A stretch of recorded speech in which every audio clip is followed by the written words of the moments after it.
बंदी छोड़ सतगुरु रामपाल जी परमेश्वर जी की जय हो।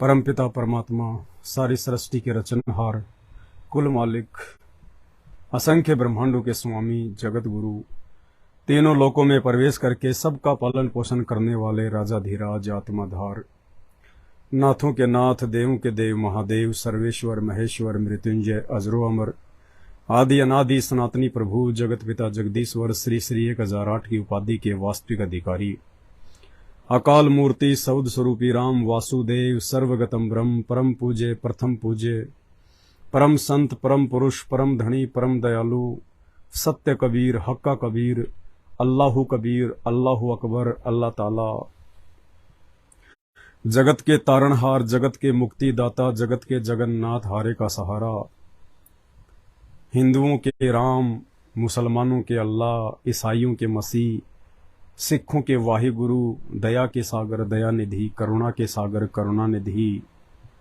असली मर्यादा पुरुषोत्तम, असली लीलाधर, संकट मोचन, दुख भंजन, कष्ट हरण, संत शिरोमणि सतगुरु रामपाल जी भगवान के चरण कमल में देश विदेश से लाखों की संख्या में हम सभी सत्सेवक भाई बहनों का अनंत कोटि बारंबार दंडवत प्रणाम। भाई और बहनों, एक छोटी सी न्यूज है जिसके ऊपर आज हम चर्चा करेंगे। फर्जी सतलोक आश्रम बैतूल से संत रामपाल जी का जन्मदिन मनाकर लौट रहे 3 भक्तों की रोड एक्सीडेंट में मौत, 35 लोग गंभीर रूप से घायल। ये हाल है। और जैसे ही दास ने ये न्यूज सोशल मीडिया पर वायरल की, जगत वाले कुछ भाई बहनों के कमेंट्स आने लगे कि कहां गया वो संत रामपाल जी का चेला जो कहता था कि संत रामपाल जी भगवान हैं, भगवान है। अब क्या हो गया? अब क्यों मर गए संत रामपाल जी के चेले? रोड एक्सीडेंट में मर गए। 8 सितंबर को अपने गुरुजी का जन्मदिन मनाने के लिए मध्य प्रदेश के बैतूल आश्रम में गए थे, वापस अपने घर पे जा रहे थे। अब क्या हो गया? तो सबसे पहले तो सभी भाई बहनों को सत साहिब राम राम। भाई और बहनों, कहते हैं जिसकी जितनी बुद्धि उतना ही समाए, उसका बुरा मत मानियो अधिक कहां से लाए। दूसरी बात, संत रामपाल जी किसी को मारे नहीं, मारे तो संत रामपाल जी हत्यारा, अरे अपने आप ही मर जाएंगे कर कर खोटे काम।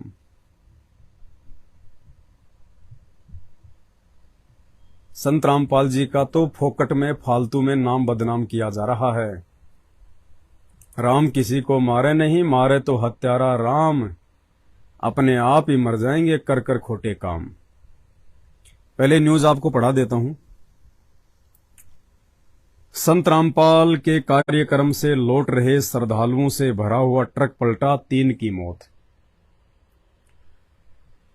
संत रामपाल जी भगवान के कलयुगी परिवार ने, कलयुगी परिवार हम इसलिए कहते हैं क्योंकि संत रामपाल जी का परिवार, हालांकि वो उनका परिवार नहीं है, संत रामपाल जी का कोई बेटा बेटी नहीं है, संत रामपाल जी की कोई पत्नी नहीं है, ये पूर्ण ब्रह्म परमेश्वर हैं, स्वयंभू परमात्मा है, परिभू परमात्मा है। ये दुनिया को पैदा करता है, दुनिया को जन्म देता है। इस परमात्मा को जन्म देने में दुनिया की कोई भी माता समर्थ नहीं है। तो संत रामपाल जी का कोई परिवार नहीं है।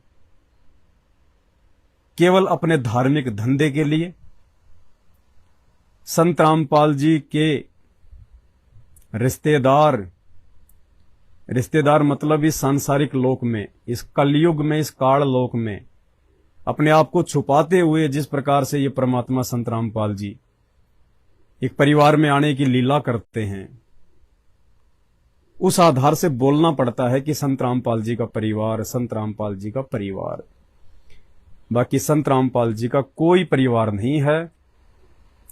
और जो मंदबुद्धि लोग जो मंद बुद्धि भगत भाई बहन, जो संत रामपाल जी के भगत हैं, उनके अनुयायी हैं, जो अपनी मूर्खता के चलते एक परिवार को, अपने जैसे भगतों को संत रामपाल जी का परिवार समझ के, संत रामपाल जी का बेटा बेटी भाई बंधु रिश्तेदार समझ के, और आंखों पे काली पट्टी बांध के जो गांधारी की तरह चल रहे हैं, जिन्होंने संत रामपाल जी के ज्ञान को अलमारी में पैक कर दिया, ऊपर से लोक लगा दिया, और जिन्होंने कसम खा ली कि हम संत रामपाल जी के ज्ञान के अनुसार नहीं चलेंगे, नहीं चलेंगे, नहीं चलेंगे, हम तो संत रामपाल जी के बेटा बेटी भाई बंधु रिश्तेदारों की गुलामी करेंगे, उनके चप्पल चाटेंगे, उनकी चापलूसी करेंगे, हमें मौत मंजूर, यमराज के मुकद्दर मंजूर, लेकिन संत रामपाल जी के परिवार के चप्पल चाटना बिल्कुल भी नहीं छोड़ेंगे। ऐसी सोच रखने वाले मंद बुद्धि भक्तों की ये अकाल मौत एक्सीडेंट में हो रही है, अकाल मौत एक्सीडेंट में। 8 सितंबर 1951 को संत रामपाल जी का प्रकट दिवस। आज 8 सितंबर के दिन एक याद के रूप में, ना कि कोई खुशी के रूप में, भगत तो खुशी जाहिर ही नहीं कर सकता, भक्तों को तो आंतरिक खुशी होती है, ये बाहरी खुशी अज्ञानी लोग दिखावा करते हैं, जिनको आध्यात्मिक ज्ञान नहीं है, जिनको सतगुरु की शरण प्राप्त नहीं है, ऐसे अज्ञानी और मंद बुद्धि लोग, जिन्हें सांसारिक लोगों की संज्ञा दी जाती है, जिन्हें जगत कहा जाता है, वो लोग ऐसा ढोंग करते हैं, ड्रामा करते हैं, खुशी जाहिर करते हैं। लेकिन 8 सितंबर का दिन कोई खुशी का दिन नहीं है, कोई भव्य आडंबर के साथ में मनाने का दिन नहीं है। ये तो केवल एक यादगार के रूप में परमेश्वर को धन्यवाद करने का दिन है, परमेश्वर का आभार व्यक्त करने का दिन है कि हे परमपिता परमेश्वर, कैसे आपने 8 सितंबर 1951 को गांव धनाना, जिला सोनीपत, हरियाणा की पावन भूमि पे अपने विधान अनुसार प्रकट होकर फिर संस्कारवश आपने हमें अपनी शरण में लिया, ये अनमोल अमृत ज्ञान दिया, तत्व ज्ञान दिया, और परमेश्वर इस अमृत ज्ञान की घूंट पी पी कर आज हम काल के जाल से बाहर निकलने का प्रयास करते जा रहे हैं। लेकिन संत रामपाल जी के कलयुगी परिवार ने, उस नकली परिवार ने, उस काल के परिवार ने, वो काल का परिवार है, संत रामपाल जी का परिवार नहीं है। संत रामपाल जी का असली परिवार, रियल फैमिली, वो है जो लोग संत रामपाल जी के भगत हैं, और भगत होने के बाद जो मर्यादा में रह के संत रामपाल जी को अपना असली बाप मान के, अपना पिता मान के, अपना परमेश्वर मान के, उनके वचन में रह के जो भक्ति कर रहे हैं, वे लोग संत रामपाल जी के असली बेटा बेटी हैं। बाकी तो नकली बेटा बेटी हैं, नकली बेटा बेटी। और उन नकली बेटा बेटियों के चक्कर में पड़कर, नकली भाई बंधुओं के चक्कर में पड़कर हजारों की संख्या में भगत अपनी दुर्गति करवा रहे हैं, अपनी ऐसी तैसी करवा रहे हैं, अकाल मौत मर रहे हैं, दुर्गतियां। खबर आपको विस्तार से सुना देते हैं एक बार। संत रामपाल के कार्यक्रम से लौट रहे श्रद्धालुओं से भरा ट्रक पलटा, 3 की मौत। हॉस्पिटल में पड़े बैठे हैं मुंह फाड़ के, खा लो लड्डू, खा लो जलेबी, निकल गई सारी जलेबी तुम्हारी। शिवपुरी यानी मध्य प्रदेश की घटना। संत रामपाल के जन्मदिन कार्यक्रम में, मना लो जन्मदिन। गुरु का जन्मदिन मनाने वालों को दूसरा जन्म लेना पड़ रहा है, दूसरा जन्म मिलेगा। अब वो गधे का मिलेगा, सुअर का मिलेगा, कुत्ते का मिलेगा, इंसान का मिलेगा, अब ये तो परमात्मा जाने। तो गुरु का जन्मदिन जो मनाएगा उसको दूसरा जन्म लेना पड़ेगा। इस जन्म में वो सतलोक नहीं जा सकता, गुरु को मानुष मानने वाला। अरे गुरु का जन्मदिन मनाने का मतलब है गुरु को मानुष मानना। जन्मदिन जीव का बनता है। और आध्यात्मिक क्षेत्र में संत रामपाल जी का ज्ञान प्राप्त होने के बाद तो एक जीव भी अपना जन्मदिन नहीं मनाता। यानी इतनी सी भी खुशी जाहिर करने की संभावना नहीं है इस मार्ग में। ये आडंबर, ये पाखंड, ये दिखावा, ये ठगी का धंधा अब संत रामपाल जी के मार्ग में नहीं चलेगा। जितना चलना था चला लिया, अब चुन चुन के बदला लेगा काल, चुन चुन के। ऐसे ही दुर्गति से मौत होगी, ऐसे ही। और ये तो शुरुआत है। वैसे तो इनके हर कार्यक्रम में 15-20 तो मरते ही मरते हैं, लेकिन अभी आगे का जो समय है ना, उसमें तो चुन चुन के उठाएगा काल, चुन चुन के, ये जन्मदिन मनाने वालों को। शिवपुरी संत रामपाल के जन्मदिन कार्यक्रम में शामिल हो बैतूल से लौट रहे श्रद्धालुओं से भरा ट्रक शिवपुरी में नए 4 लेन बाईपास रोड पर पलट गया। ट्रक में जा रहे थे भर के, लड्डू खाने, जलेबियां खाने, घेवर खाने। बुधवार रात 3:30 बजे हुए इस हादसे में 3 बुजुर्गों की मौत हो गई, जबकि 35 जख्मी हैं। इनमें महिलाएं व बच्चे भी शामिल हैं। हादसे का कारण दूसरे वाहन द्वारा ओवरटेक कर टक्कर मारना बताया जा रहा है। पुलिस ने मामले में ट्रक चालक के खिलाफ गैर इरादतन हत्या का केस दर्ज किया। करते रहो, वो ट्रक भी पकड़ा जाए, वो ड्राइवर भी पकड़ा जाए, तो क्या हो जाएगा? इन मूर्खों ने तो अपना जीवन बर्बाद कर दिया। जिन 3 की मौत हो गई है, जो 3 यमराज के पास में पहुंच गए हैं, और 35 जख्मी है, उनमें पता नहीं 10 मरेंगे, कभी तो 15 मरेंगे। इन्होंने तो अपना जीवन बर्बाद कर लिया। इन्होंने तो अपना ये मानव शरीर बर्बाद कर लिया। और कितने दिनों से चिल्ला रहे हैं।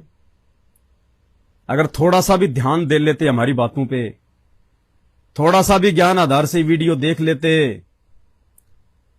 तो आज ये दुर्गति ना होती। काल के मुंह में नहीं जाते, मरने से बचते, इसी शरीर में भक्ति रह के सतलोक जाते। अब दोबारा मां के जन्म से आना पड़ेगा, मां के गर्भ से आना पड़ेगा। अगर परमात्मा ने दया बख्शी, अगर परमेश्वर ने दया बख्शी, यदि मानव जन्म दिया, पहली बात तो ऐसे निकम्मों को परमात्मा मानव जन्म नहीं देता। कौन से निकम्मों को? जो सतगुरु की शरण में आने के बाद भी आंखें बंद कर लेते हैं। जानबूझ सांची तजे और करे झूठे से ने, जाकी संगत है प्रभु सौपन में भी ना दे। परमात्मा अपने भक्तों को भी मना कर रहे हैं कि ऐसे निकम्मों की तो सपने में भी याद नहीं आनी चाहिए, जो सतगुरु से उपदेश लेने के बाद में जानबूझकर ऐसे कुकर्म करते हैं, पाखंड करते हैं, मर्यादा तोड़ते हैं, गुरु का जन्मदिन मनाते हैं। फिर भी यदि गुरुदेव भगवान ने रजा बख्शी, क्योंकि परमात्मा धरती पे है, वो दयालु है, और यदि मालिक ने रजा बख्शी, इसका यदि मानव जन्म हुआ तो होगा तो मां के गर्भ से, उड़ के तो आएगा नहीं ये। फिर 9 महीने वो नरक भोगना पड़ेगा मां के पेट में। 9 महीने सबसे बड़ा नरक है मां का गर्भ। 9 महीने ऊपर को पैर, नीचे को सिर, फिर रोएगा, हाथ जोड़ेगा, हे भगवान निकाल दे, हे गुरुजी निकाल दे, अब की बार नहीं भूलूंगा। क्योंकि मां के पेट में तो सब याद रहता है इसको, बेटा तूने क्या गलती करी, क्यों तेरी दुर्गति हो रही है। अब ये तीनों रोएंगे, ऊपर पैर, नीचे को सिर, खून में लथपथ गंदगी में, और रोएंगे कि हे गुरुजी, हे परमात्मा, गलती हो गई थी, हम आपके उस कलयुगी परिवार के चक्कर में आके, इन फर्जी कोऑर्डिनेटरों के चक्कर में आ गए। क्योंकि वहां तो सब कुछ एलसीडी की तरह दिखाई देता है, क्या गलती करी थी। हे परमात्मा, दोबारा हम उन आश्रमों का मुंह भी नहीं देखेंगे मालिक, हम तो पेशाब करने भी नहीं जाएंगे मालिक, थूकने के लिए भी नहीं जाएंगे उन आश्रमों में दोबारा। परमात्मा एक बार गर्भ से बाहर निकाल दे। अब ये मां के पेट में रोएंगे। अब ये, अरे गुरुजी का नियम तोड़ने वाला, गुरु का वचन तोड़ने वाला, गुरु के नाम पे पाखंड करने वालों का, गुरु के नाम पे धर्म को धंधा करने वालों का, साथ देने वालों का फिर ये अंजाम होता है। अब जीते जी दुर्गति हो गई, ऊपर यम के दूध फोड़ेंगे ढंग से। फिर 9 महीने मां के गर्भ में भयंकर दुख, और फिर बचपन से फिर वही, कभी ठोकर, कभी पैर टूट गया, कभी आंख फूट गई, कभी लड़ाई, कभी झगड़ा, कभी रोना, फिर स्कूल में डंडे खाएगा, और बाद में कोई जरूरी थोड़ी कि ज्ञान समझ में आ जाएगा। सतगुरु रामपाल जी भगवान की शरण उसको मिल ही जाएगी, कोई भरोसा नहीं है, कोई जरूरी नहीं है।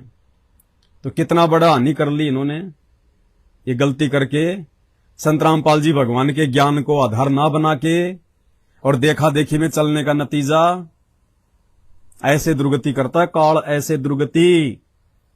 अब ये जो मरे हैं 3 और 35 जो घायल हो गए हॉस्पिटल में पड़े हैं, देखो ये बैठे बेड पे, इनके समोसे कचौरी लड्डू सब निकल गए, इनके बेड पे पड़े पड़े चिल्ला रहे हैं अब ये, और इतने दिनों से चिल्ला रहे हैं। 1 महीने पहले भोंकने लग जाते हैं हम, 1 महीने पहले कि 8 सितंबर आ रहा है, 8 सितंबर आ रहा है, काल अपना दाव खेलेगा, काल अपना जाल बिछाएगा, मत जाना इन फर्जी आश्रमों में, मत जाना इन फर्जी आश्रमों में, दुर्गतियां होंगी, दुर्गतियां होंगी, अकाल मौत मरोगे। इन आश्रमों में किसी की मर्यादा नहीं है, गुरुजी का परिवार साक्षात धरती पे काल का रूप है, मरोगे मरोगे।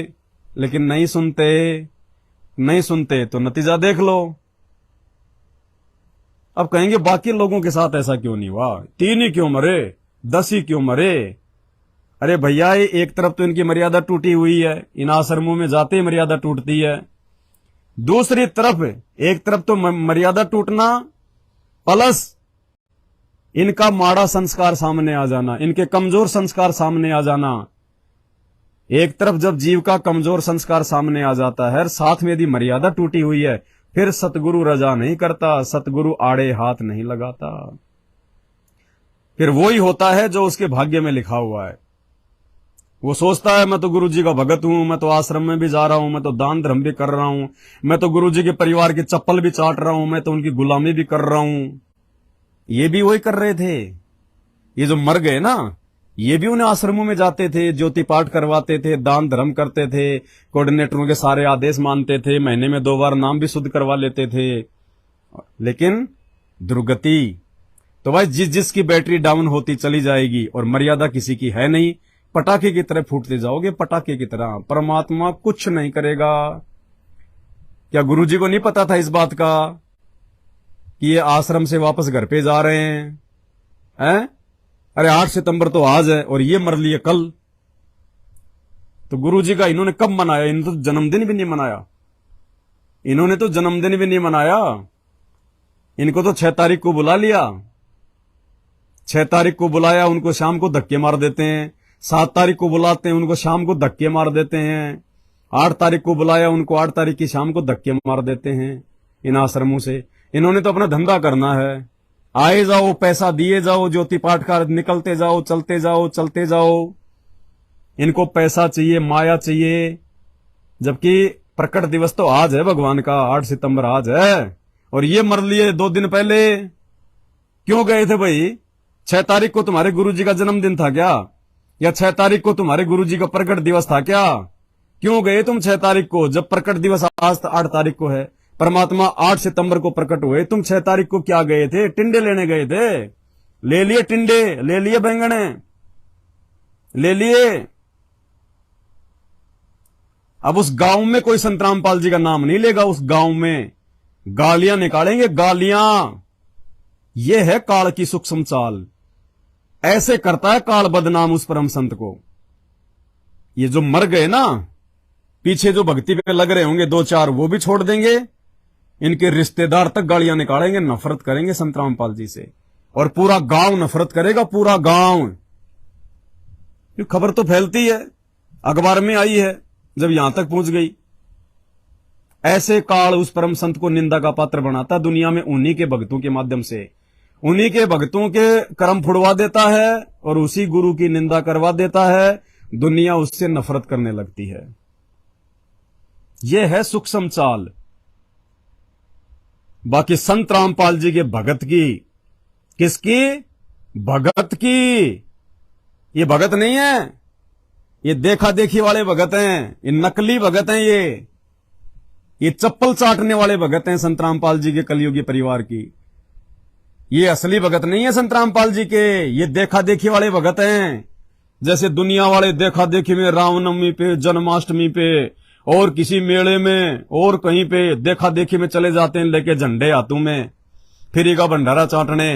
ये है वो उस कैटेगरी के भगत हैं ये संत रामपाल जी के नकली, जो देखा देखी में इन फर्जी आश्रमों में ज्ञान को आधार बनाया नहीं, देखा देखी में दौड़ लिए, ना इन्हें मर्यादाओं का पता, ना इन्हें ज्ञान अच्छे से समझा। ये है वो संत रामपाल जी के असली भगत। असली भगत कौन है?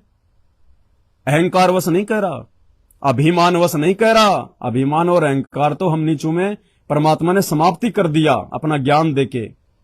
असली भगत जो गुरु को भगवान मानते हैं, गुरु को स्वयंभू परमेश्वर मानते हैं, मां के गर्भ से जन्म लेके आया हुआ जीव नहीं मानते, मानुष नहीं मानते, और जिन्होंने 8 सितंबर को अपने घर पे रह के परमात्मा को प्रसन्न किया है, परमात्मा को प्रकट किया है, धक्के खाने के लिए फर्जी आश्रमों में नहीं गए कि मोकू कहां ढूंढे रे बंदे मैं तो तेरे पास में, मोकू कहां ढूंढे रे बंदे मैं तो तेरे पास में।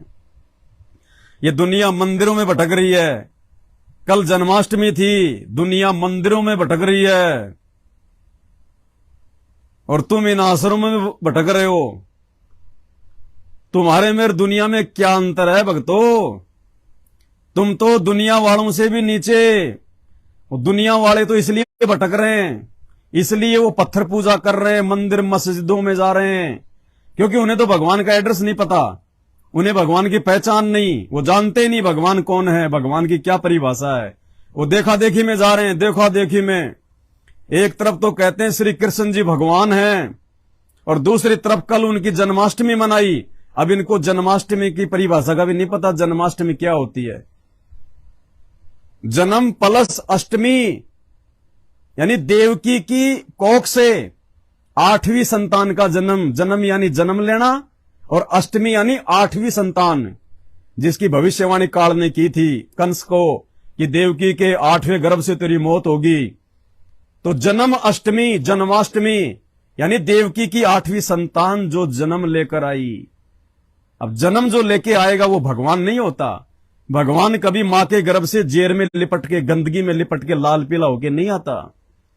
अरे जो खुद ही मां के गर्भ से जन्म लेके आया, दुनिया का जन्म मरण कहां से ठीक करेगा? इसीलिए तो ये देवी देवता 33 करोड़ ब्रह्मा विष्णु महेश शास्त्र भरे पड़े हैं, गवाही दे रहे हैं ठोक ठोक के कि ये जन्म मृत्यु में है, जन्म और मरण में। वो ही तुमने कर दिया काम। ये मंदिरों में उनकी जन्माष्टमी मनाते फिरते हैं। अरे उनको तो बेचारों को पता नहीं, जगत वालों को तो। अरे तुम्हारे को तो सतगुरु ने 28 साल तक एडी से चोटी तक ठोक ठोक के ज्ञान दिया। तुम क्यों गधे बन रहे हो? तुम क्यों मूर्ख बन रहे हो? तुम क्यों जानबूझ के अपनी ऐसे तैसी करवा रहे हो, अपने पैर पे कुल्हाड़ी मरवा रहे हो? कितनी बार बताया गुरुजी ने, 1000 बार बताया गुरुजी ने कि वो परमात्मा स्वयं ही आके अपने द्वारा रची गई सृष्टि का ज्ञान ठीक ठीक बताता है। उस परमेश्वर के अलावा दूसरा 21 ब्रह्मांड में कोई तत्वदर्शी संत की भूमिका नहीं निभा सकता, सतलोक के विषय में जानकारी नहीं दे सकता। सत्संग केवल सत्पुरुष ही कर सकता है। इस 21 ब्रह्मांड में काल के खिलाफ कोई आवाज नहीं उठा सकता। ब्रह्मा विष्णु महेश भी डरते हैं उसके खिलाफ एक शब्द बोलने से। तो संत रामपाल जी जो खुल के पूरे पाखंड का पर्दाफाश कर दिया, पूरे अज्ञान की धोती सी धो दी, सभी धर्मों के सभी सदग्रंथों को खोल खोल के बता दिया, सबकी नकली साधना को सबके सामने रख दिया, शास्त्रों से प्रमाण दिखा दिखा के। और तुम ऐसे महान जगत गुरु का प्रगट दिवस मनाने के बजाय तुम उनका जन्मदिन मनाने गए थे इन फर्जी आश्रमों में, अवतरण दिवस मनाने गए थे इन आश्रमों में। धिक्कार है, धिक्कार। इसलिए परमात्मा कहते हैं ऐसे भक्तों की तो माताओं को भी लानत है, लानत। परमात्मा कहते हैं पापी प्रभात ना बेटे और मुंह देखे पाप लगे जिसका, 9 मास गर्भ त्रास दई, धिक्कार जन्म उसकी मां का। कहते हैं ऐसे मूर्खों की तो माताओं को भी धिक्कार है जिन्होंने ऐसे मूर्खों को जन्म दे दिया, जो सतगुरु के समझाने के बाद भी नहीं समझ पा रहे, जिनको प्रकट होने का, जन्मदिन का, अवतरण दिवस का ही नहीं पता कि ये क्या होते हैं, और अपनी दुर्गतियां करवा रहे हैं। एंड टू एंड तुरंत रिजल्ट मिलेगा, तुरंत। 28 साल से खूब जेल लिया परमात्मा ने भक्तों को, संत रामपाल जी ने। अब नहीं, इतना ज्ञान 28 साल से संत रामपाल जी यदि किसी गधे को भी देते ना, गधे को भी गीता पढ़ाते संत रामपाल जी, जो गीता आप और हमारी को पढ़ाई है ना संत रामपाल जी ने 28 वर्षों से। 28 वर्ष तक संत रामपाल जी यदि किसी कुम्हार के गधे को भी गीता पढ़ाते, वो भी सहर्ष सतलोक में जाने को तैयार हो जाता। और तुम्हारे कान पे जू भी नहीं रेंग रही। सतगुरु का जन्मदिन मनाने निकले थे, काल ने दूसरा जन्म दे दिया, दूसरा। 9 महीने ऊपर को पैर करके मां के पेट में सड़ोगे, 9 महीने, और पूरे गांव में उस परम संत की बदनामी करवा दी। यह है काल की सूक्ष्म चाल। और सत्सेवक, साध संगति से जुड़े हुए भाई बहन जो भटकते नहीं है, धक्के खाते नहीं फिरते,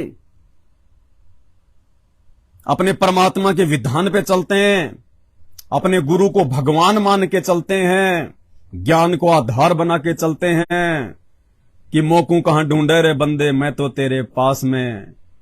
घट ही में गंगा, घटी ही में जमुना, घटी ही में जगदीश।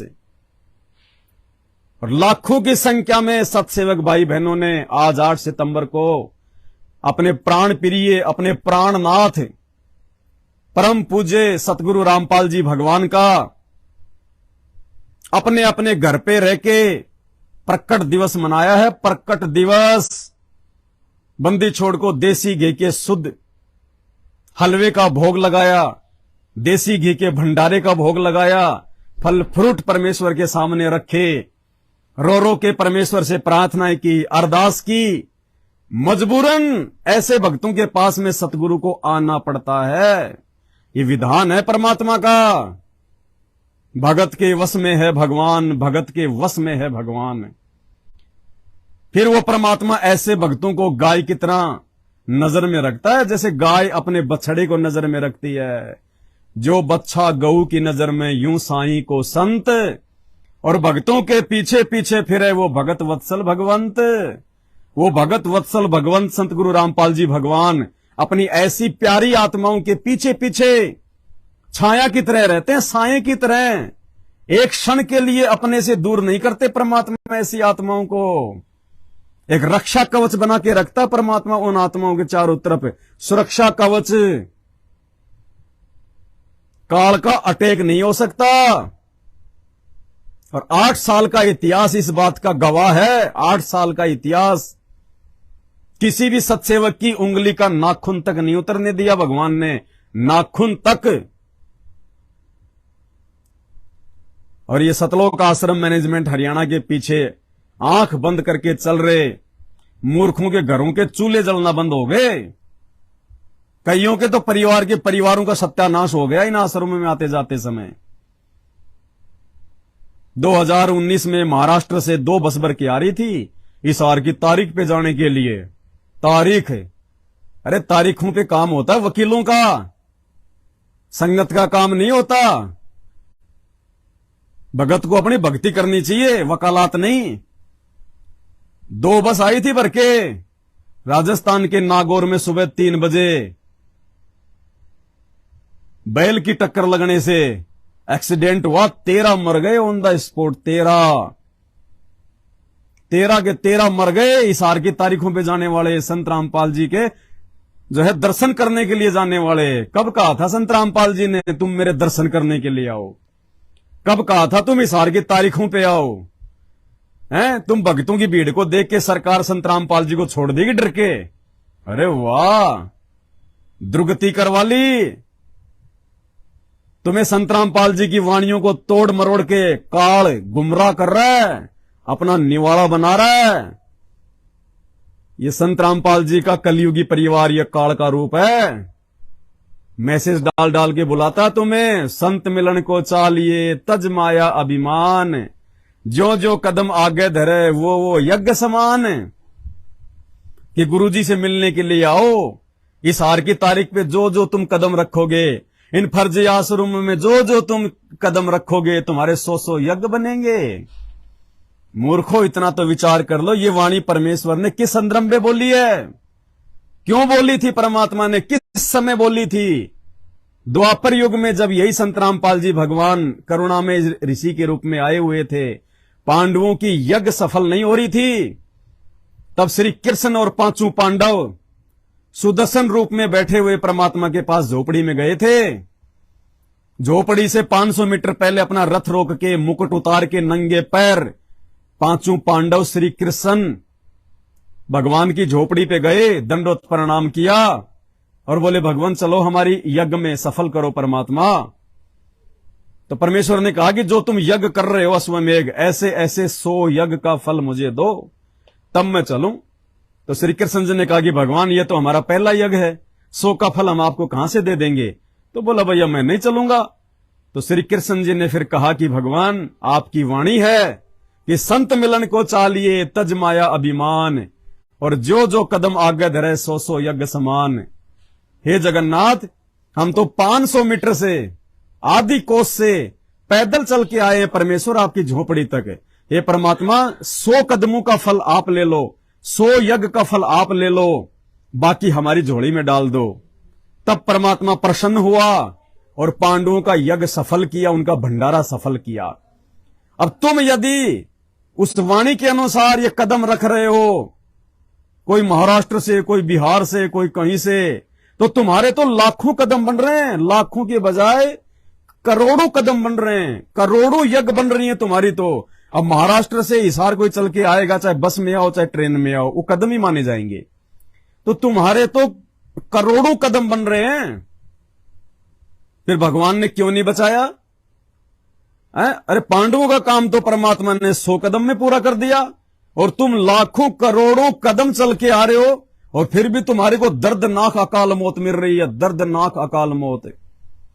तो विचार करो इन बातों पे। ये धूल में लठ लग रहा है, धूल में लठ। क्या बताया गुरुदेव भगवान ने सत्संग में? ये सत्संग नहीं सुनोगे तब तक ऐसे मार खाओगे। 28 साल से संत रामपाल जी ने यथार्थ सत्संग करके दुनिया से ऐसे दुश्मनी मोल नहीं ली।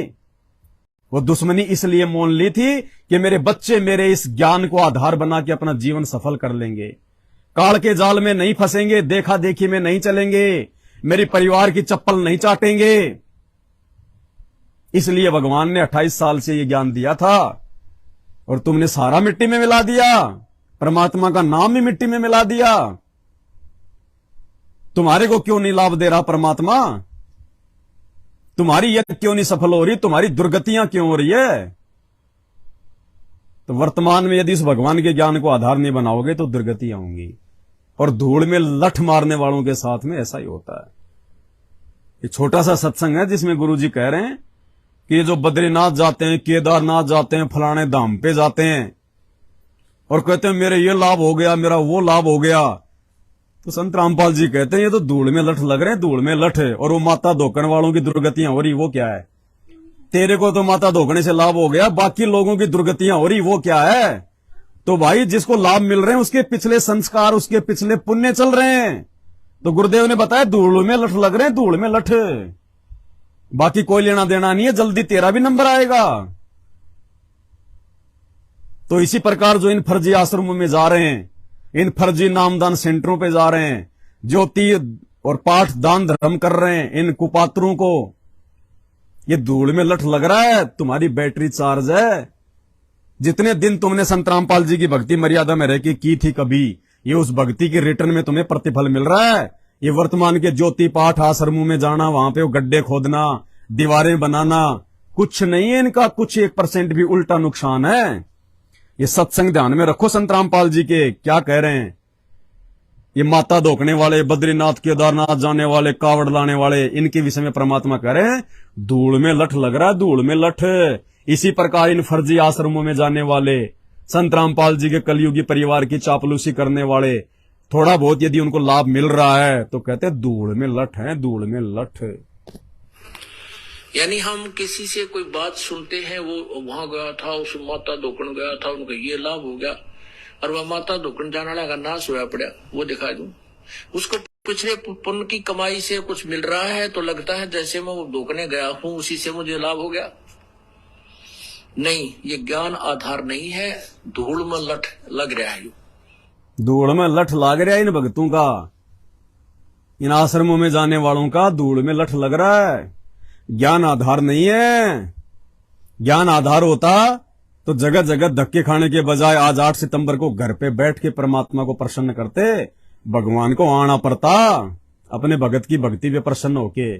जैसे आज हर सत्सेवक के घर में परमात्मा प्रकट हुए हैं।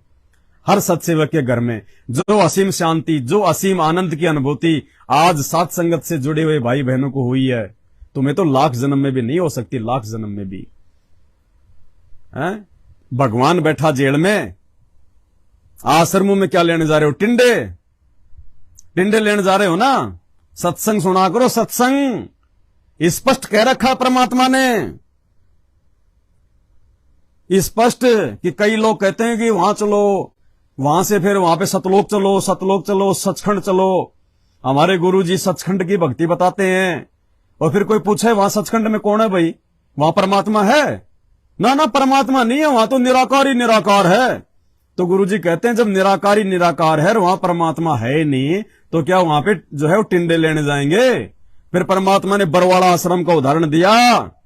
इस अंतर्यामी को इस बात का पता था कि आगे चल के काल मेरे परिवार के माध्यम से, मेरे फर्जी परिवार के माध्यम से, कलयुगी परिवार के माध्यम से यही स्वांग मेरी संगत में रचेगा, मेरे भक्तों को मूर्ख बनाएगा।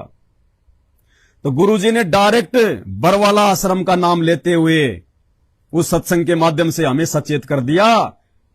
सब कुछ सत्संगों में बता रखा है गुरुजी ने, बस ढूंढने की जरूरत है। तो गुरुजी इसमें कह रहे हैं कि कोई कहे कि उस आश्रम में चलो बरवाड़ा में, और वहां जाने के बाद पूछे कि भाई गुरुजी कहाँ है? ना गुरुजी को नहीं, गुरुजी तो निराकार हैं। तो फिर टिंडे लेना होगी उस आश्रम में तुम। खुद गुरुजी कह रहे हैं कि जब तुम्हारा गुरु आश्रम में नहीं है तो क्या वहां पे तुम टिंडे लेना आ रहे हो? अरे फिर वो सत्संग, वो फोटो, वो तो तुम्हारे घर पे भी है। भंडारा तो तुम रोज अपने घर पे खाते हो। उस आश्रम में क्या लेने गए तुम जब तुम्हारा गुरु ही उस आश्रम में नहीं है? तो संत रामपाल जी तो बैठे हैं जेल में, आश्रम के हिसाब से तो निराकार है, आश्रम में तो है नहीं, वो तो निराकार निराकार जेल में बैठे हुए हैं शरीर रूप में। तो क्या टिंडे लेने जा रहे थे तुम और मिल गए टिंडे? ये तो चलो रोड के ऊपर मरे, ये तो गाड़ी एक्सीडेंट हुई सड़क पे, इसलिए अखबार में न्यूज आ गई। अगर मर जाते ये आश्रम में उस भट्टी में पड़ के, मर जाते अगर ये आश्रम में दिल का दौरा पड़ने से, ये सूचना भी बाहर नहीं आती। सूचना भी जैसे 3 महीने पहले दनाना आश्रम में 3 मर गए ट्रैक्टर के नीचे दब के, इन्होंने बात को बाहर भी नहीं आने दिया, बाहर भी। और ना जाने सैकड़ों मरते हैं इनके समागमों में, सैकड़ों, लेकिन बात बाहर नहीं आती।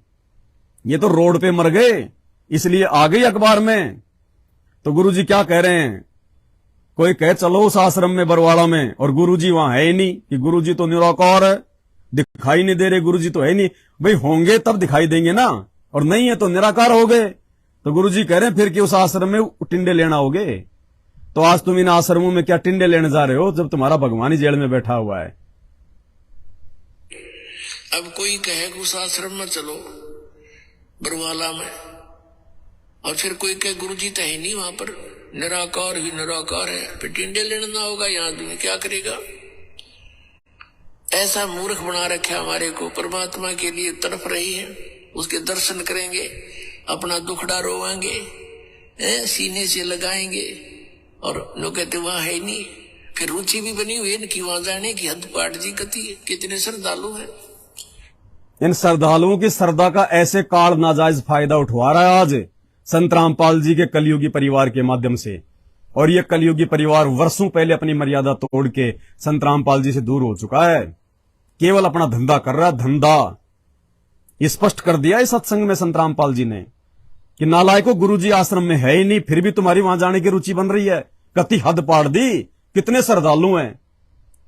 और इसी नाजायज श्रद्धा का फायदा सतलोक आश्रम ने उठाया, लेकिन ये भगत मूर्ख बन रहे हैं, भगत। एक बार फिर से सुन लो अगर आंखें खुल जाएं तो। और अभी भी समय है, 18 अप्रैल 2024 तक का समय है तुम्हारे पास। 18 अप्रैल 2024 तक का, शायद अगली बार तुम प्रकट दिवस ये 8 सितंबर का दिन ही ना मना पाओ। ऐसी भयंकर परिस्थितियां पैदा हो जाएंगी। शायद अगले साल 2024 में तुम 8 सितंबर ही ना मना पाओ इन फर्जी आश्रमों में। सुनो क्या कह रहे हैं गुरुदेव। अब कोई बरवाला में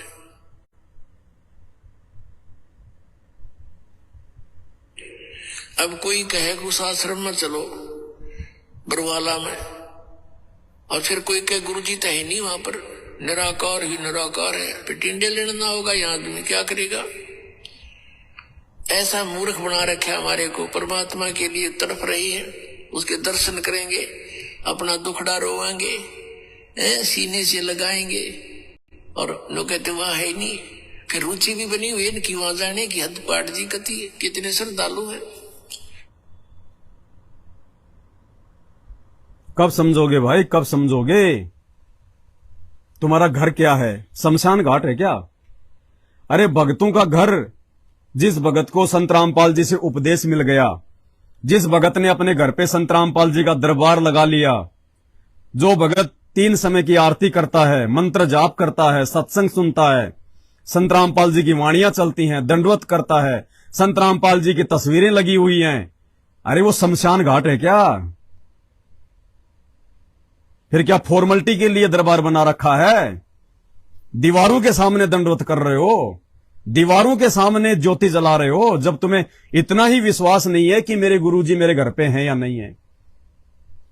इसीलिए तो तुम उन फर्जी आश्रमों में धक्के खाने जाते हो, क्योंकि तुम्हें विश्वास ही नहीं है कि मेरे गुरुजी मेरे घर पे हैं, और वास्तव में है भी नहीं गुरुजी तुम्हारे घर पे, और ना उन आश्रमों में है गुरुजी, क्योंकि ना उन आश्रमों की मर्यादा और ना उनकी मर्यादा रह सकती जो उन आश्रमों के पीछे आंख बंद करके चल रहे हैं। इसीलिए तुम्हारी दुर्गतियां हो रही हैं। और आज 8 सितंबर के दिन लाखों सत्सेवकों ने अपने परमेश्वर को रिझाया, प्रसन्न किया, और जैसा कि दास ने पहले बोल दिया था कि इस 8 सितंबर 2023 से संत रामपाल जी उन आश्रमों में नहीं जाएंगे, नहीं जाएंगे, नहीं जाएंगे। और ये नतीजा आपके सामने निकल के आ रहा है। अभी तो एक्सीडेंट में मर रहे हैं। जैसे जैसे भक्ति कम होती चली जाएगी, क्योंकि मर्यादा तो है ही नहीं, सबके नाम खंड हैं, गुरु का वचन सबने तोड़ रखा है, भक्ति उनकी बनेगी नहीं, चाहे कितनी आरती कर लो, कितने मंत्र कर लो, पिछली तुम्हारी कब तक चलेगी। अभी तो एक्सीडेंट से मर रहे हैं, आने वाले समय में बीमारियों से मरोगे, रोगों से मरोगे, तड़प तड़प के मरोगे, भयंकर भयंकर वायरसों से मरोगे, भूकंपों में मरोगे, बाढ़ में मरोगे। जब आज ही मर रहे हो और आज ही संत रामपाल जी तुम्हें नहीं बचा पा रहे, आगे क्यों बचाव करेंगे संत रामपाल जी। फिर तो मालिक का विधान टूट गया। फिर तो जो गंदे काम करे उसको भी परमात्मा बचाएगा, और जो अच्छे करे उसको भी बचाएगा। फिर अच्छा आदमी अच्छे काम क्यों करेगा। जब गंदा काम करने वाला भी बच रहा है, ऐश कर रहा है, तो अच्छे काम करने वाला फिर क्यों भक्ति करेगा।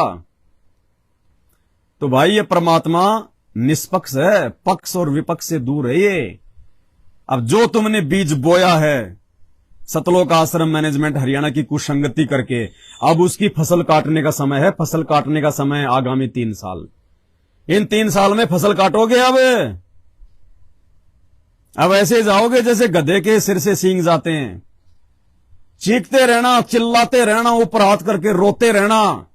संत रामपाल जी किसी प्रकार का कोई बचाव नहीं करेंगे, किसी प्रकार का कोई भी। बच्चा एग्जाम में लिख के आता है, जैसा लिख के आएगा एग्जामिनर वैसा ही रिजल्ट देगा। वो पढ़ाने वाला टीचर कुछ नहीं करेगा, फिर कुछ नहीं करेगा। तो अब दुर्गतियां निश्चित हैं। बहुत दुखी कर लिया तुमने संत रामपाल जी को भाई, बहुत दुखी कर लिया आप लोगों ने गुरुदेव भगवान को। 27 साल से भगवान चिल्ला रहे, 8 साल से हम चिल्ला रहे, नहीं समझ में आई। अभी तक घर को आश्रम नहीं बनाया आप लोगों ने, और जब तक अपने घर को मिनी आश्रम नहीं बनाओगे, कब तक, जब तक आपके गुरुजी जेल में हैं, जब तक संत रामपाल जी जेल से बाहर नहीं आ जाते, तब तक आपका घर ही आपका आश्रम होना चाहिए। यदि आपने भक्ति करनी है तो, दुर्गति करवानी है तो इन फर्जी आश्रमों में जाइए।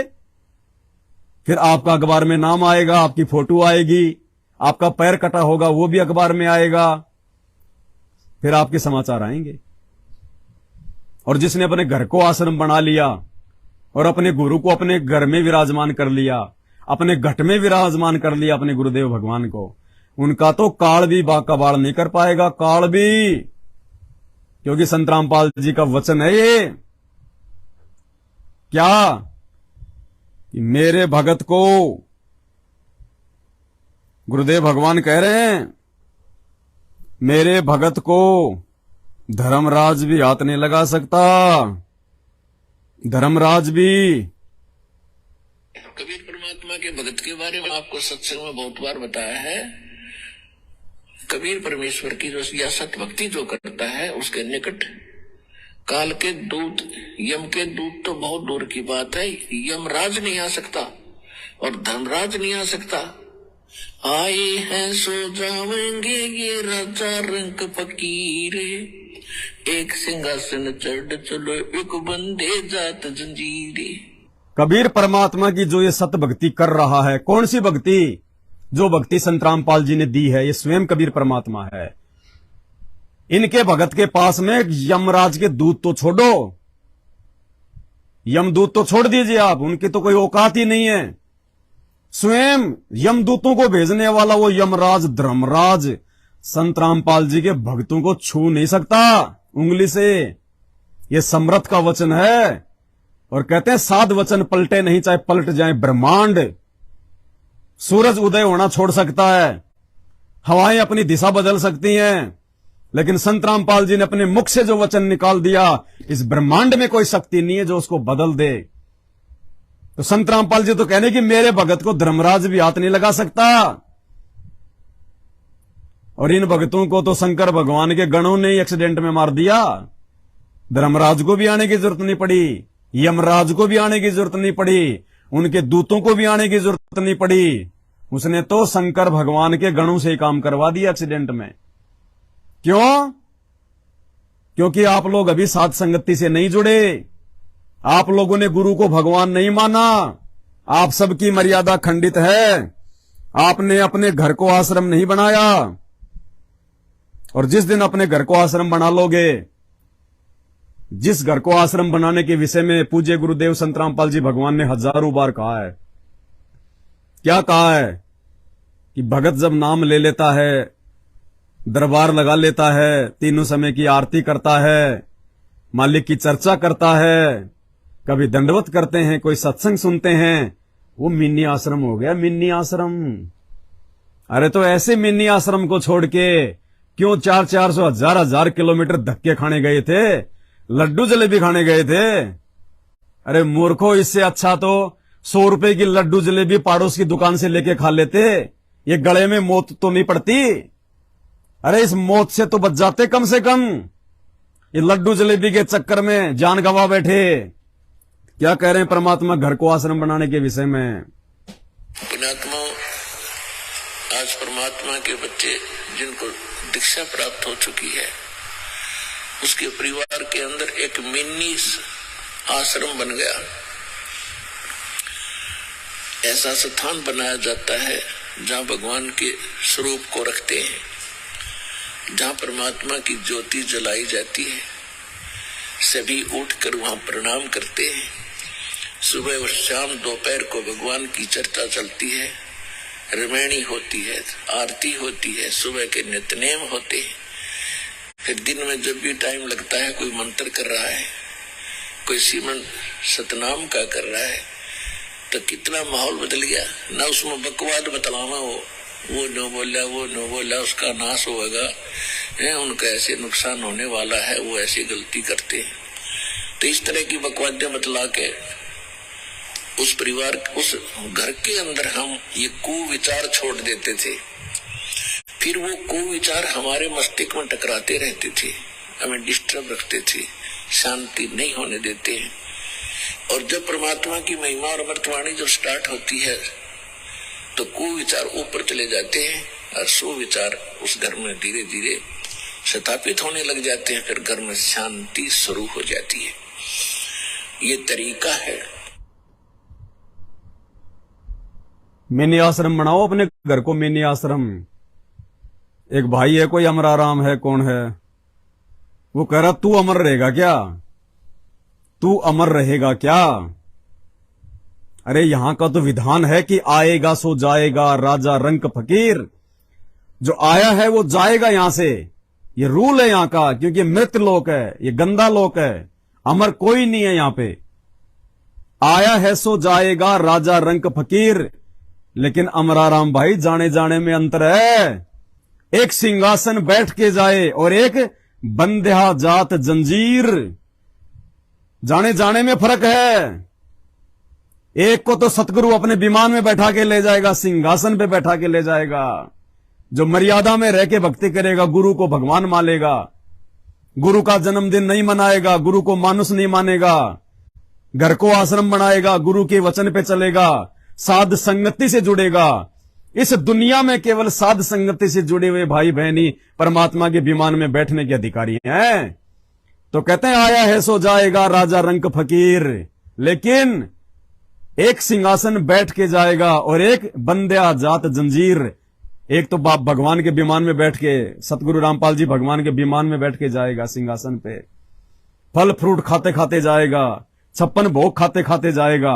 और एक बंध्या जात जंजीर, एक वो जो आन उपासना करते हैं, देवी देवताओं की पूजा करते हैं, गुरु को मानुस मानते हैं, गुरु की आज्ञा का पालन नहीं करते, गुरु का जन्मदिन मनाते हैं, उसको यम के दूत जंजीरों में जकड़ जकड़ के ले जाएंगे, लठ मार मार के, लठ मार मार के, गधे की तरह पीटते पीटते लेके जाएंगे, गधे की तरह। अब मेरी बात यदि अभी आपको समझ में नहीं आ रही है तो मरने के बाद में थोड़ा याद कर लेना, जब जम के दूत जंजीरों में जकड़ के छोटे मार मार के लेके जाएंगे। बच सकते हो आप, क्योंकि अभी विमान में बैठाकर सिंहासन पर बैठाकर सतलोक ले जाने वाला धरती पे प्रकट है संत रामपाल जी। अगर समय रहते उनसे माफी मांग लो, उनकी शरण में आ जाओ, उनकी चप्पल चाटो, उनकी गुलामी करो, उनकी चापलूसी करो, उनको अपना बाप बनाओ, उनके कहे अनुसार भक्ति करो। वो गर्दन मांगे तो गर्दन दे दो, तो परमात्मा प्रसन्न होता है और विमान में बैठा के ले जाएगा। नहीं तो कुम्हार के गधे से भी ज्यादा दुर्गति होगी, कुम्हार के गधे से भी ज्यादा लठ मार मार के ले जाएंगे, जंजीरों में जकड़ जकड़ के, भाले ठोक ठोक के। तो आने जाने में अंतर है मेरे भाई अमराराम। कुछ दिन यूट्यूब पे जाके सत्संग सुन लो संत रामपाल जी के, जीवन सुधर जाएगा। नहीं तो लेने के देने पड़ जाएंगे, लेने के देने। ये 4 दिन की जवानी है, 4 दिन की चांदनी है ये। वो धर्मराज फिर ये नहीं देखेगा तू बहुत बड़ा सेठ था, लखपति था, तेरे 10 फैक्ट्री थी, तू फॉर्च्यूनर में घूमता था, तू फलानी पार्टी का मेंबर था। वो सबको नंगा करके लाइन में खड़ा रखता है और ये देखेगा तूने क्या किया और क्या नहीं किया। बस सुरग नरक 2 मिनट लगेंगे। वहां जैक चेक नहीं चलता, वहां नेताओं के जैक नहीं चलते, वहां पे रिश्वत नहीं चलती। सुधर जाओ भाई, समय है। जगत वाले भी और संत रामपाल जी के भगत भी। अरे जब संत रामपाल जी के शरण में आने के बाद उनके मर्यादा तोड़ के भक्ति करने वाले भक्तों की ऐसी दुर्गति हो रही है तो विचार कर लेना जगत वालों की क्या दुर्गति होगी। जगत वालों की तो गाड़ियां सरिये से भरे ट्रक में घुस जाती है, इधर से सरिये निकल जाते हैं, इधर से सुबह फिर यूं मिलते हैं। अखबार में आती है ना, सरिये घुसे रहते हैं। आने वाला समय 2028 तक नानी याद दिला देगा, नानी भयंकर। उस समय कोई रात नहीं मिलेगी, चाहे कितना ही संत रामपाल जी के पैर पकड़ लेना, कितना ही संत रामपाल जी को अपना बाप बना लेना। बाप बनाने का मतलब उनको अपना गुरु बनाना। वो हाथ अपना रख दे सिर पे जिसने मान गुरु को बाप लिया। ये शब्द है, परमात्मा का भजन है। जिसने अपने गुरु को अपना बाप मान लिया वो अपना आशीर्वाद भरा पंजा रख देता है। फिर धर्मराज और उसके दूत 100 मीटर दूर घूमते हैं, 100 मीटर दूर। अभिमान नहीं कर रहे। आप कह रहे हो ना अमर रहेगा क्या? अमर तो नहीं रहूंगा। अब तुम्हें क्या बताएं, तुम्हें यकीन तो होगा नहीं अब इन बातों पे। जब हमारे खुद के भगत भाई बहन ही हैं, रद्दी के भाव में जा रहे हैं, कार्ड लेके जा रहा है, तुम्हें कहां से यकीन होगा? लेकिन हमें विश्वास अपने गुरुदेव भगवान पे और उनकी पीठ पीछे उनके विश्वास पे बोलते हैं हम। हमारी कोई औकात नहीं है, हम तो 2 कोटि के जीव हैं, हमारी कोई हैसियत नहीं है। लेकिन हमारे भगवान की हैसियत, हमारे गुरु की जो हैसियत है, यहां के टाटा बिरला अंबानी तो छोड़ो, ये तो ऊंट के मुंह में जीरे के बराबर हैं। ब्रह्मा विष्णु महेश की हैसियत नहीं है, उनकी औकात नहीं है जो हैसियत संत रामपाल जी भगवान की है। अभी रुक जाओ, अभी इनका समय नहीं आया। ये इंतजार कर रहे हैं, ये इंतजार कर रहे हैं। अभी इन मंदिरों में मेले लगते हैं, जन्माष्टमियां होती हैं, रामनवमी होती है, पुलिस प्रशासन सिक्योरिटी में लग जाता है, भीड़ आने लग जाती है। किस लिए? एक पत्थर के लिए। वो पत्थर जो ना बोल सकता, ना चल सकता, ना सुन सकता, ना आपकी प्रार्थना सुन सकता, ना आपका रोग और दुख दूर कर सकता, उस पत्थर के लिए आज इतनी सिक्योरिटी। और जब कल दुनिया को पता चलेगा कि असली जगन्नाथ, असली जिंदा भगवान संत रामपाल जी हैं, ये परमेश्वर, उस दिन क्या होगा? उस दिन के लिए संत रामपाल जी ने सत्संग में कह रखा है कि एक दिन ऐसा आएगा, बरवाड़ा आश्रम की दीवारों पे दुनिया सिर पटक पटक के रोएगी, माथा मारेगी आश्रमों पे आके। और इतनी लंबी लाइन, इतनी लंबी लाइन, जहां देखोगे वहां तक बंदे ही बंदे नजर आएंगे, टोल के टोल आएंगे, टोल के टोल। और 2028 से पहले पहले इंसान को अपनी औकात याद आ जाएगी, इन देवी देवताओं की हैसियत पता चल जाएगी, खुद की हैसियत पता चल जाएगी। आज चाहे वो प्रधानमंत्री है, चाहे मंत्री है, चाहे बिजनेसमैन है, ये बैटरी जो पिछले जन्मों की चल रही है पुण्य कर्मों की, अब ये समाप्ति की तरफ है। ये 3 साल में तेजी से घसलेगी और 3 साल में सब कुछ याद दिला देगा संत रामपाल जी। सब कुछ भगवान था, भगवान है और यही भगवान रहेगा। और आज पिछली पीढ़ी है, अपने आप को भगवान साबित करके रहेगा। जीव की औकात है, हार नहीं मानता, और भगवान की जिद है, वो हार मनवा के रहता है। पूरी दुनिया नाक रगड़ेगी संत रामपाल जी के चरणों में, पूरी दुनिया। आंसू टपकाएगी, आंसू। ये पैसा धरा का धरा रह जाएगा, ये जैक और चैक, ये जानकारियां धरी की धरी रह जाएंगी। ऊंचे ऊंचे लोगों के साथ में उठ बैठ धरी की धरी रह जाएगी। अगर भक्ति नहीं है तो वो डेंजरियस समय आ रहा है। अभी 24 में ड्रामे देख लेना क्या होते हैं, 25 और 26 तो नानी याद दिला देंगे। समझदार को संकेत काफी है, जगत को भी और भक्तों को भी। बाकी भैंस के आगे कितनी बीन बजा लो, उसका तो काम है बस फुदकना। बाकी समय बता देगा फिर अपने आप को। ये जो समय रहते नहीं समझता, समय फिर उसकी क्या दुर्गति करता है, क्या दुर्गति करता है। आज के वीडियो में केवल इतना ही। बंदी छोड़। सतगुरु रामपाल जी परमेश्वर जी की जय हो।